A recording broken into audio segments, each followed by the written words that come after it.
నిబ్బరంగా ఉండాలట. నిబ్బరమైనటువంటి బుద్ధిని కనబరుచుట మన ఆశీర్వాదానికి కారణమవుతుంది. లేకపోతే కొన్నిసార్లు ఇబ్బందికరమైన పరిస్థితులు వస్తాయి.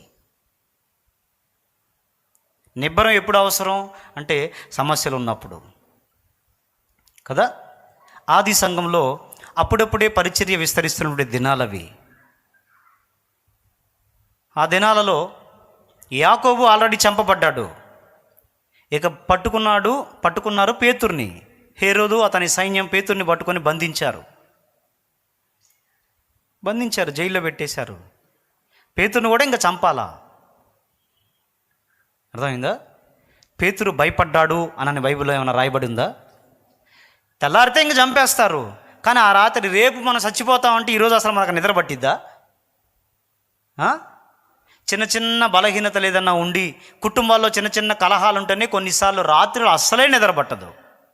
అలాంటిది ఇంక చచ్చిపోతాను, ఇంకా రేపటి నుంచి ఈ భూమి మీద నాకు మనుగడ అనేదే లేదు అన్నటువంటి సందర్భంలో నిద్రపోవడం అనేది అసలు జరిగే పని కాదు. కానీ విచిత్రమైన విషయం ఏంటి తెలుసా? రేపు పేతురికి ఏదో ఒకటి వైనం చేస్తారని తెలిసినా, చంపేస్తారని తెలిసినా కూడా సైనికులు మాత్రం మేలుకొని కాపలా కాస్తా ఉన్నారు. కానీ పేతురు మాత్రం ప్రశాంతంగా నిద్రపోతున్నాడు. అసలు నిద్రెట్టొచ్చింది పేతురికి అంటే పేతురు నిద్రపోవడానికి కారణం ఉంది. ఏంటిదో తెలుసా? సమస్య ఉంది నిజమే. ఆ సమస్య చిన్నది కాదు, మరణం అంత పెద్దది. అంత పెద్ద సమస్య పేతురు కొరకు ఎదురు చూస్తూ ఉంది. కానీ పేతురు గుండెల్లో నిబ్బరం. ఎందుకనంటే సమస్య ఎంత పెద్దదైనా నన్ను విడిపించే దేవుడు నాకు తోడై ఉన్నాడు అనేది పేతురు యొక్క నిర్ణయం. హల్లెలూయా. అంత మాత్రమే కాదు, ఒక మనిషికి నిబ్బరం ఎప్పుడు వచ్చింది అంటే ఆయన మిమ్మును గూర్చి చింతించుచున్నాడు గనుక మీ చింత యావత్తు ఆయన మీద వేయండి, నిబ్బరమైన బుద్ధి గలవారై మెలకోగలిగి. అంటే నా చింతలను పట్టించుకునే ఆయన ఉన్నాడు అనే సంగతి నీకు అర్థమైతే నువ్వు నిద్రపోతావు. లేదనుకో ఏమైద్ది అంటే అనవసరంగా నిద్రలేని రాత్రులు గడపాల్సి వచ్చింది. నేను యేసు ప్రభువుని నమ్ముకొని పరిచర్య చేయాలా వద్దా అని ఆలోచిస్తా తటపటాయిస్తున్నటువంటి దినాల్లో ఉద్యోగం రాలేదు. ఉద్యోగ ప్రయత్నాలు చేస్తూ ఉన్నాను. నాకన్నా వెనక చదువుకున్నటువంటి వాళ్ళకు కూడా ఉద్యోగం వచ్చింది. నాకు మాత్రం ఉద్యోగం రాలేదు. చాలా కంపెనీలు తిరిగాను, రాలేదు. ఎట్లా మళ్ళా ఇప్పుడు ఎట్లా మా నాన్నకు తెలిసిందనుకో మళ్ళీ పెద్ద గొడవ అయింది. నీకన్నా వాడు వెనక చదివాడు, వాడికి ఉద్యోగం వచ్చింది, నీకెందుకు రాలేదు? ఇదే కదా ఆ వేదనగా నా కలవరం నన్ను కలవర పెడతా ఉంది. విషయం తెలుసా? మా ఇంట్లో మాది ఈ పక్కనే మక్కినవారి పని ఒక చిన్న పల్లెటూరు. అక్కడ ఒక పంచ కింద మంచం వేసుకొని పడుకున్నాను 9 గంటలకి.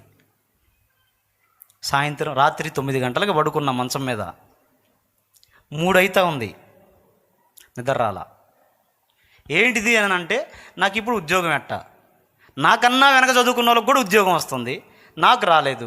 ఈ విషయం మా నాన్నకు తెలిస్తే మా నాన్న నన్ను అడుగుతాడు, ఏందిరా నువ్వు సరిగ్గా చదవలేదా, నువ్వు ఇంటర్వ్యూలకు వెళ్ళట్లేదా, నువ్వు అసలు మంచి మార్కులు రాలేదా? ఆయన ప్రశ్నలు ఆయనకు ఉంటాయి. నేను ఇప్పుడు ఏం చెప్పాలి ఆయనకి సమాధానం? నాకెందుకు రావట్లే ఉద్యోగం, నాకెందుకు రావట్లేదు? ఇదే మదిలో దాన్నే సమస్యనే ధ్యానం చేస్తా రాత్రి 3 అయింది. ఆ 3 గంటలప్పుడు ఇంకా అట్నే ఉండి కొద్దిగా నిద్రలోకి జారుకున్నా. అప్పుడు ఒక స్వరం నాకు వినపడింది. ఏంటనంటే, సమస్యని నువ్వు పెద్దగా చూస్తున్నావు, నన్ను చిన్నగా చూస్తున్నావు. ఇదే మాట నాకు వినపడింది. మంచం నుంచి టక్కుమని లేచాను. కరెక్టే కదా, ఉద్యోగం లేదు ఇంత పెద్దగా చూస్తున్నాను. దేవుడు ఇవ్వలేడా నాకు? ఇవ్వగలడు కదా. ఆయన్నేమో చిన్నగా చూసి సమస్యనేమో పెద్దగా చూస్తున్నాను. నేను చూడాల్సింది సమస్యని చిన్నగా, దేవుని పెద్దగా కదా చూడాలి. ఇప్పుడు దాకా నేను ఆలోచించింది కరెక్ట్ కాదు అని అట్లా ఆలోచించుకుంటా, దేవా నువ్వు నాకు ఇస్తావు, నాకు సహాయం చేస్తావు అనుకుంటా నిద్రపోయా. అర్థమైందా? అయితే మా తల్లిదండ్రులు ఆశించినట్లు, నేను ఆశించినట్లుగా బయట లోక సంబంధమైన కంపెనీల్లోనో లేదా లోక సంబంధమైన ప్రభుత్వాల్లో నాకు ఎక్కడ ఉద్యోగం రాలేదు. కానీ పరలోక ప్రభుత్వంలో ఆయన నన్ను సెలెక్ట్ చేసుకున్నాడు. హల్లెలూయా. పరలోక పౌరత్వం నాకు నిచ్చినావు, పరిశుద్ధులతో నిలిచే భాగ్యమిచ్చినావు. పరలోక పౌరత్వం నాకు నిచ్చినావు, పరిశుద్ధులతో నిలిచే భాగ్యమిచ్చినావు. దూతల కందని నీ దివ్యమైన సేవను, దూతల కందని నీ దివ్యమైన సేవను, దుమ్ము ధూళినైన నన్ను చేయనిచ్చినావు. ఎందుకింత ప్రేమ చూపావు నా యేసయ్యా, ఎంత మంచి ప్రేమ చూపావు. ఎందుకింత ప్రేమ చూపావు నా యేసయ్యా, ఎంత మంచి ప్రేమ చూపావు. ఎన్నతగని నన్ను ఎన్నుకున్నావు, ఎందుకింత ప్రేమ చూపావు నా యేసయ్యా, ఎంత మంచి ప్రేమ చూపావు. ఎందుకింత ప్రేమ చూపావు నా యేసయ్యా, ఎంత మంచి ప్రేమ చూపావు. ఎన్నతగని నన్ను. హల్లెలూయా. ఒకవేళ ఈరోజు కూడా నువ్వు కూడా అలాగే ఉన్నావేమో నాలాగా, నీకున్న సమస్యని పెద్దగా చూసుకుంటూ సమస్యలన్నిటినీ తీర్చగలిగినట్టు దేవుణ్ణి ఒకవేళ చిన్నగా ఊహించుకుంటా ఉన్నావేమో. ఎక్కడ బ్రదరు, ఇప్పటికే 30 ఏళ్ళు వచ్చినాయి, నాకు పెళ్ళయిద్దా, 30 ఏళ్ళు 35 అనుకుంటే ఒకవేళ నువ్వు నీ వయస్సుని పెద్దగా చూసుకుంటూ ఒకవేళ దేవుణ్ణి ఒకవేళ చిన్నగా చూస్తున్నావేమో, నాకు తెలియదు. ఉద్యోగ విషయంలో, లేదా గర్భఫలం, ఇప్పటికే పెళ్ళయి 4 ఏళ్ళు అయింది, 5 ఏళ్ళు అయింది, 10 ఏళ్ళు అయింది, 15 ఏళ్ళు అయింది, 20 ఏళ్ళు అయింది, నాకు పిల్లలు పుడతారా అనేటువంటి ఒకవేళ సందేహంతో నువ్వు ఉన్నావేమో. ఇప్పటికే ఈ వ్యాధి నా జీవితంలో, నా శరీరంలో నన్ను ఏలట మొదలుపెట్టి ఇప్పటికే చాలా సంవత్సరాలు అయింది, తగ్గిద్దా?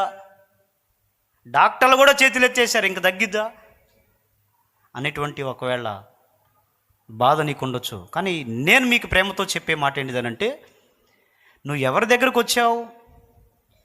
చింతలన్నిటినీ తీర్చగలిగిన ఆయన దగ్గరకు కదా నువ్వు వచ్చావు. హల్లెలూయా. మరి ఆయన దగ్గరకు వచ్చినప్పుడు కూడా ఆ చింత మొత్తం ఆయన మీద వేసి నువ్వు నిబ్బరంగా ఉండగలిగితే ఖచ్చితంగా నువ్వు ఆశీర్వాదాన్ని స్వతంత్రించుకుంటావు. దేవునికి మహిమ కలుగును గాక. అసాధ్యమైనవి ఎన్నో ప్రభు చేయగలడు, అసాధ్యం అనుకున్నవి చేయగలడు.